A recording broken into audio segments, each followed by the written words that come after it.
2026. gada februārī Ilons Masks veica $250 miljārdu vērtu soli, kas bija paredzēts, lai uz visiem laikiem mainītu nākotni. SpaceX apvienojās ar xAI, izveidojot $1,25 triljonu vērtu superimpēriju. Raķetes, satelīti un superinteliģence. Viss zem viena jumta. Tas izskatījās neapturāms, taču tikai dažas nedēļas vēlāk aizkulisēs sāka notikt kaut kas dīvains. Ilons Masks personīgi izveidotā elitārā komanda sāka klusi pazust pa vienam. Nebija nekādu virsrakstu, nekādu skaidrojumu. Līdz martam viņi visi bija prom. Tātad, ko viņi ieraudzīja, kas lika viņiem aiziet no visspēcīgākā uzņēmuma uz zemes? Es esmu Džošs, un šodienas raidījumā The Infographic Show mēs skaidrosim, kāpēc Ilona Maska $250 miljārdu vērtais mākslīgā intelekta impērija ir tukša. Pirmā nodaļa – viltus priekšrocība. Neskatoties uz visiem saviem trūkumiem, Ilons Masks vienmēr ir bijis ambiciozs, varbūt pat pārāk ambiciozs. Ceļojumi uz mēnesi, kolonijas uz Marsa, lidojošas automašīnas, ātrgaitas, pazemes tuneļi. Viņš solīja nākotni, kas izskatās kā no zinātniskās fantastikas. Fani bija apburti, iztēlojoties pasauli, ko pārveidojis viņa redzējums. Dažas no viņa idejām ir kļuvušas par realitāti, bet drosmīgākie solījumi joprojām ir tikai sapņi. Tomēr katrs neveiksmes brīdis, katrs šķērslis viņu nav apturējis. Ja kas, tas tikai vairoja viņa pārliecību. Tāpēc, kad viņš 2023. gadā izveidoja savu mākslīgā intelekta uzņēmumu xAI, viņš negribēja, lai tas būtu tikai vēl viens spēlētājs nozarē. Viņš vēlējās būt līderis un pacelt mašīnu mācīšanos jaunā līmenī. Lai to panāktu, viņam bija jāizveido labākā aparatūra nozarē, un tieši to viņš arī apņēmās paveikt. Kādā neievērojamā Dienvidmemfisas stūrī atrodas pārveidota Electrolux rūpnīca. Tajā atrodas Colossus, pasaulē lielākais superdators, kas izstrādāts, lai apmācītu xAI tērzēšanas robotu Grok un citas modernas mākslīgā intelekta sistēmas. Parasti datu centra izveide aizņem 4 gadus. Masks nevēlējās gaidīt. Viņam teica, ka varbūt iespējami 2 gadi. Joprojām par lēnu. Galu galā viņa komanda uzbūvēja Colossus tikai 122 dienās, pārspējot visas cerības. Kad Colossus tika ieslēgts, tas nebija tikai jaudīgs, tas bija īsts monstrs. Kilometriem optisko šķiedru, 200,000 GPU un mikroshēmu un schēmu labirints, kas izstrādāts, lai apstrādātu datus un apmācītu gudrāko mākslīgo intelektu, kāds jebkad radīts. Un Masks nebija apmierināts. Viņš gribēja vairāk. 500,000 GPU. Miljonu. Viņš gribēja izveidot spēcīgāko superdatoru, kādu pasaule jebkad ir pazinusi. Un Colossus nav tikai jaudīgs, tas ir milzīgs. Tam ir sava enerģijas pārdeves sistēma, akumulātoru bloki un gāzes turbīnas, kas patērēs 100 megavatu tikai, lai to uzturētu darbībā. Šāda izmēra un mēroga sistēmai ir sava cena. Tikai aparatūra vien ir novērtēta apmēram $7 miljārdu vērtībā. xAI plāni pievienot vēl vairāk mikroshēmu varētu palielināt izmaksas vēl par 10 miljārdu, nemaz nerunājot par neprātīgajām izmaksām, kas nepieciešams, lai Colossus darbotos visu diennakti. Taču nekas no tā šķiet neuztrauc Ilonu Masku. Viņa pieeja ir vienkārša. Ja Colossus pievienos pietiekami daudz mikroshēmu, tas pārspēs viņa konkurentus. OpenAI, DeepMind un Microsoft tā virzot xAI uz mākslīgā intelekta pasaules virsotni. Katrs GPU, katrs iztērētais dolārs ir likme uz galīgās mākslīgā intelekta impērijas izveidi. Taču tam visam ir būtisks trūkums. Ar vienkāršu silīciju vien nepietiek, lai radītu pasaulē labāko mākslīgo intelektu. Tam ir vajadzīgi cilvēki. Cilvēka prāti, inženieri, arhitekti, dizaineri, izstrādātāji, ģēniji. Visi tie, kas spēj novirzīt šo neapstrādāto skaitļošanas jaudu pasauli mainošām inovācijām. Un tieši tāpēc arī citi mākslīgā intelekta giganti koncentrējās uz cilvēkiem, ne tikai uz aparatūru. Viņi dzenas pēc spožākajiem prātiem, piedāvājot milzīgas algas un privilēģijas, lai piesaistītu labākos talantus. Pat visspēcīgākais superdators ir bezjēdzīgs bez cilvēkiem, kuri zina, kā to darbināt. Viņi arī ir uzlabojuši savas tehnoloģijas, taču nav tikpat pilnībā paļaujušies uz GPU un procesoriem tādā pašā veidā kā Masks. xAI izvēlējās citu pieeju, ieguldot naudu un GPU Colossus izveidē, taču nespēja noturēt spožos prātus, kuri sākotnēji uzbūvēja uzņēmumu. Bez viņiem visa šī jauda nozīmēja maz. Tāpēc, lai gan Masks var atklāti lielīties ar Colossus skaitļošanas jaudu un rekordlielajām tehniskajām specifikācijām, aizkulisēs valda skarba realitāte. xAI varbūt ir visa nepieciešamā tehnika, bet nav nejausmas, kā to efektīvi izmantot, un ilgi nebija jāgaida, līdz parādījās pirmās brīdinājuma zīmes. Otrā nodaļa. Radioaktīva atzīšanās Grok tika palaists ar lielu ažiotāžu un ātri kļuva par galveno funkciju X platformā, taču iznākot jaunām versijām, kļuva skaidrs viens. Ilona biedējoši gudrais mākslīgais intelekts neatbild uzpūstajām cerībām. Tas neapsteidza konkurentus aptaujās un nepārspēja ChatGPT vai Google Gemini tajos testos, kas bija svarīgi. Patiesībā gluži pretēji. Patiesībā daudzos eksperta salīdzinājumos un etalonu pārbaudēs Grok atkārtoti atpalika. Tā satura radīšana bija nepietiekama, un modelis bieži sniedza blāvas un vienkāršotas atbildes. Tas bija tālu no niansētāka un kvalitatīvāka konkurentu satura. Grok nespēja turēt līdzi konkurentiem programmēšanā, atstājot lietotājus vīlušos. Pētījumi arī parādīja, ka tam bija augstāks kļūdu līmenis, radot nepareizas atsauces un maldinošu informāciju. Tas nebija slikts modelis, taču tas nebija tas galīgais risinājums, ko Elons bija solījis. Un tad notika kas daudz pretrunīgāks. Grok šķita, ka sāka rīkoties patstāvīgi. 2025. gada maijā tas sāk izteikties par balto genocīdu Dienvidāfrikā, pat tad, kad tika jautāts par pilnīgi nesaistītām tēmām. Pāris mēnešus vēlāk parādījās ziņojumi, ka Grok slavē Adolfu Hitleru un izplata antisemītisku saturu. Tas turpināja agresiju apvainot dažādus pasaules līderus, piemēram, Polijas premjerministru Donaldu Tusku, un izplatīja nepatiesus apgalvojumus pēc Čārlija Kērka slepkavības. 2025. gada beigās tas nonāca vēl lielākā skandālā, kad tika atklāts, ka to izmantoja seksuāli izaicinošu sieviešu un meiteņu attēlu radīšanai. Tālu no tā, lai kļūtu par pasaulē vadošo ChatGPT konkurentu, Grok bija apkaunojošs juceklis, un vairāki XAI līdzdibinātāji jau bija pametuši uzņēmumu. Taču Masks nevarēja atzīt sakāvi.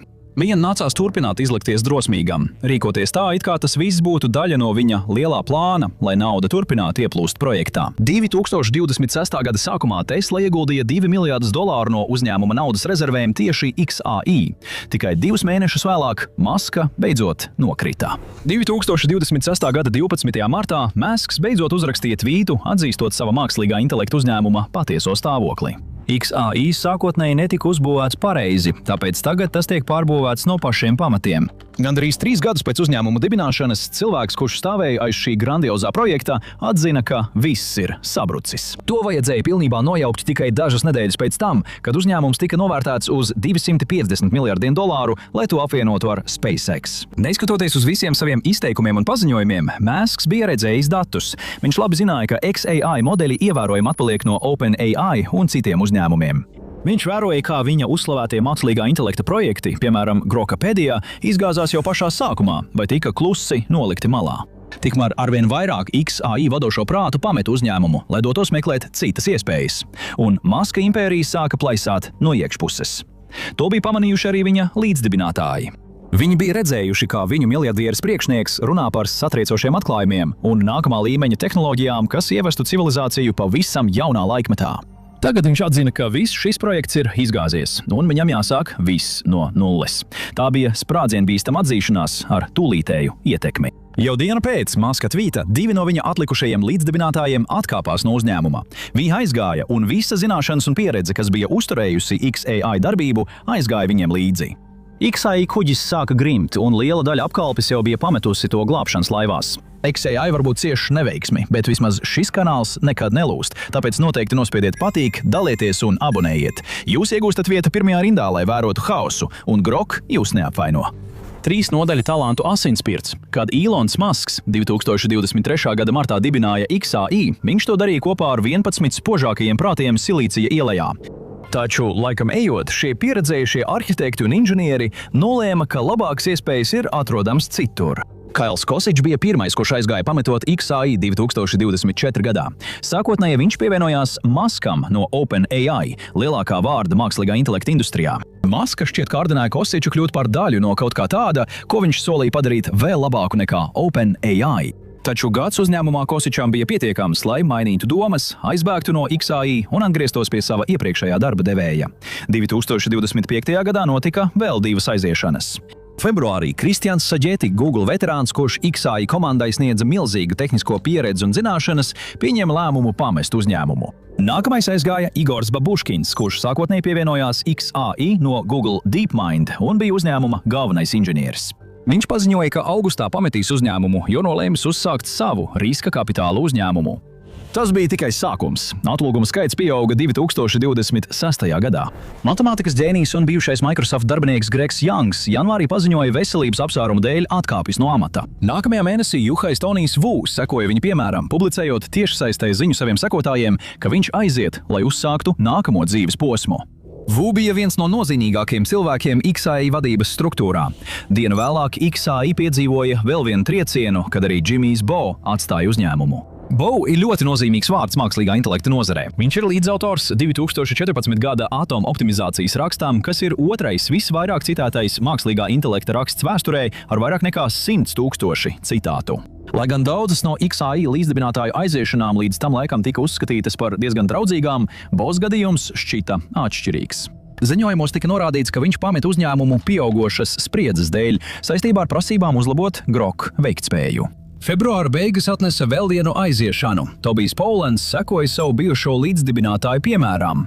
Viņš publicēja tvītu, kurā faktiski pateicās Elonam Muskam par iespēju, bet atklāja, ka pamet uzņēmumu. Pēkšņi no sākotnējās dibinātāju komandas bija palikusi tikai neliela daļa. Situācija drīz kļuva vēl sliktāka. Marta sākumā Jans Dai un Guodongs Jans, kuri iepriekš strādāja Google Brain un DeepMind, pameta XAI. Dai bija bijis viens no galvenajiem tehniskās komandas locekļiem. Tika ziņots, ka Jans ziņoja tieši Muskam, un viņam bija uzticēta atbildība par diviem uzņēmuma lielākajiem projektiem – Grok Code un Grok Imagine. Līdz marta vidum bija palikuši tikai Manuels Kreuss un Ross Nordīns, taču tas bija tikai laika jautājums. Iemesli viņu aiziešanai nav visi izpausti vai skaidri norādīti, tāpēc mēs varam tikai minēt, kāpēc katrs no šiem vīriešiem izvēlējās pamest uzņēmumu. Daži iespējams saņēma labākus piedāvājumus citur. Daži iespējams bija noguruši no Muska vadības stila un nespējas izpildīt savus solījumus. Citi varbūt vienkārši jūta, ka viņiem vairs nav ko dot uzņēmumam, vai ka viņu talanti tiktu labāk izmantoti citur. Nav nekas neparasts, ka talantīgi tehnoloģiju speciālisti laika gaitā pāriet no viena uzņēmuma uz citu. Taču ir reti redzēt, ka gandrīz ducis dažādi līdzdibinātāji pamet uzņēmumu, kuru paši izveidojuši tikai dažus gadus pēc tā dibināšanas, laikā, kad tam it kā vēl bija tik daudz, ko sasniegt. Un, lai gan silīcija ielējā netrūkst spožu prātu, tādus cilvēkus kā XAI līdzdibinātājus nav viegli aizvietot. Katru reizi, kad aizgāja kāda nozīmīga persona, XAI darbība cieta zaudējumus. Musks atrada aizvietotājus, taču, kad aiziet augsta līmeņa programmētājs vai projekta vadītājs, tu nevar vienkārši ielikt kādu citu un izlikties, ka nekas nav noticis. Viņi aiznes sev līdzi talantu, radošumu un pieredzi. Līdz ar viņiem aiziet resursi, kurus nevar nopirkt. Vēl svarīgāk, viņi ir izšķiroši svarīgi sacensībā par mākslīgā intelekta pārākumu. Un kamēr Musks bija aizņemts ar tvītošanu, deva arvien jaunus solījumus, kas nespēja izpildīt, un vēroja, kā atlūgumu skaits pieaug, viņa konkurenti nebremzēja. 4. nodaļa – karš, kuru Musks nevar uzvarēt. Kamēr Ilona Muska sabiedrotie viņu pameta, viens no Teslas vadītāja lielākajiem konkurentiem sāka rīkoties. Marks Zukerbergs piedāvāja elpu aizraujošus $300 miljonu līgumus uz 4 gadiem, lai piesaistītu labākos un spožākos prātus mākslīgā intelekta industrijā savai komandai Meta. OpenAI un Google uzņēmumos Sams Altmans un Jeffs Deans dara visu iespējamo, lai atrastu inženierus, dizainerus, matemātiķus un datorzinātniekus, kuri varētu viņu projektus aizvest līdz panākumiem. Cilvēki, kas pievienojas šiem uzņēmumiem, nepārdod savus principus un nemeklē tikai lielākās algas. Viņi meklē stabilitāti. Viņi vēlas būt daļa no ilgtermiņa projektiem ar skaidriem mērķiem, vīziju un struktūru, strādājot projektu vadītāju vadībā. Viņi vēlas vadītājus, kuri prot atrast līdzsvaru starp ambīcijām un realismu. Musks varbūt ir ieguvis savu pasaules līmeņa superdatoru. Viņš joprojām var lepoties ar to, cik daudz GPU darbina Grok vai cik daudz megavatu patērē viņa mākslīgā intelekta datu centri. Taču tam visam ir maz nozīmes, ja nav tikpat pasaules līmeņa talantīgu cilvēku komandas, kas vada šo procesu. Tikmēr Google, OpenAI, Meta un citur tiek veidotas daudzpusīgas mākslīgā intelekta inženieru un inovātoru superkomandas. Vienlaikus infrastruktūra nepārtraukti uzlabojas. Visā ASV un pat Ķīnā mākslīgā intelekta konkurenti panāk. Viņi būvē milzīgus datu centrus, paplašina savas komandas un uzlabo savas tehnoloģijas gudri un strateģiski. Tikmēr Musks joprojām ir iestrēdzis savā Grok spoku pilsētā, vērojot, kā konkurenti viņam tieši parāda, kā tas ir jādara. Un ar katru dienu izredzes arvien vairāk nosvers par labu šiem uzņēmumiem. XAI izredzes uz panākumiem izslīd no rokām, jo tādi uzņēmumi kā OpenAI un Google nevilcinās, kad runa ir par talantu piesaisti. Viņiem ir milzīgas komandas, tūkstošiem doktora grādu ieguvēju, miljardi dolāru ieguldīti pētniecībā un attīstībā. Viņi apvieno gadu desmitiem ilgu kopējo pieredzi, nepārspējamu kompetences līmeni, visi strādā kopā, lai sasniegtu skaidrus, kopīgus mērķus. Šiem uzņēmumiem tic procesam. Viņi zina, ka izcilību nevar sasteigt un ka dažreiz ir nepieciešams nedaudz laika un pacietības, lai sasniegtu lielākos un nozīmīgākos atklājumus. Viņi veido savus mākslīgā intelekta modeļus soli pa solim, pakāpeniski pilnveidojot, bet pārliecinoši, lēnām, bet droši virzoties uz kaut ko labāku nekā iepriekš. Muskas nelielā komanda un viņa attieksme, dari ātri, lauz lietas, nekad nebija pietiekama, lai ar to konkurētu. Viņš domāja, ka varēs ātri sasniegt virsotni, izmantojot savu milzīgo bagātību, lai ar spēku izlaustos līdz panākumiem. Un viņš domāja, ka viņa līdzdibinātāju komanda paliks uzticīga mērķim ik uz soļa, bet tā nenotika. Dažiem tas prasīja nedaudz ilgāku laiku nekā citiem, bet viens pēc otra XAI radītāji kļuva noguruši un vīlušies projektā. Viņi zaudēja ticību Maskam, zaudēja pārliecību par Groku un zaudēja pacietību ar visu uzņēmumu. Zinot, ka katrs viņu karjeras gads ir vērtīgs, viņi katrs pieņēma lēmumu meklēt citas iespējas, tādējādi graujot Maska lielīšanos, kā XAI ir nozares līderis.